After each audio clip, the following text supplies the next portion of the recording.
வணக்கம் மக்களே, இன்னைக்கு தோட்டத்துக்கு வந்திருக்கேன். தோட்டத்தில் நம்ம சுபாஷ் பாலேக்கர் மெத்தடில் வச்ச தென்னை எல்லாத்தையுமே கொஞ்சம் பிடிங்கி வேறு இடத்துக்கு மாற்றிட்டேன். ஏன்னா அடிக்க காற்றுக்கு தென்னை அந்த சுபாஷ் பாலேக்கர் மெத்தட் மேலே வச்சுருக்க தென்னை வந்து பறந்துடும் நினைக்கிறேன். அந்தளவுக்கு காற்றடிக்கி. இப்போ கொஞ்சம் குழி 1க்கு 1.5 எடுத்துருக்கோங்களா, அதில் வந்து அந்த தென்னையெல்லாம் கொஞ்சம் மாற்றி வச்சுருக்கேன்.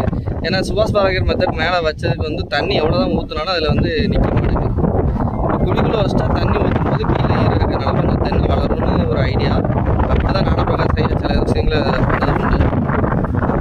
அதுக்கு நம்ம இப்போ தண்ணி இந்த கொண்டு வந்திருக்கோம் பாருங்கள்.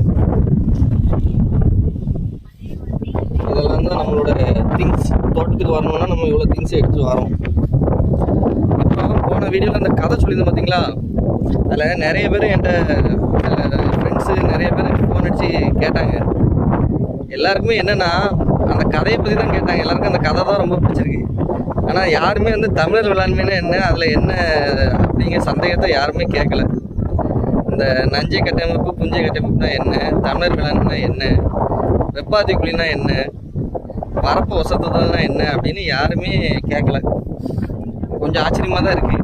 சரிங்களா? ஏன்னா நிறைய பேர் அதை பற்றி கேட்டவங்க கதை நல்லா இன்ட்ரெஸ்டாக இருந்தது, காமெடியாக இருந்தது அப்படின்னாங்க.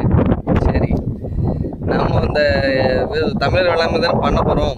அதனால் இனிமேல் கொஞ்சம் நாளில் எல்லாருமே நம்ம வீடியோ பார்த்து தமிழ் வேளாண்மைன்னா என்னென்னு கற்றுக்கிடுவாங்கன்னு நினைக்கிறேன். சரி, நன்றி.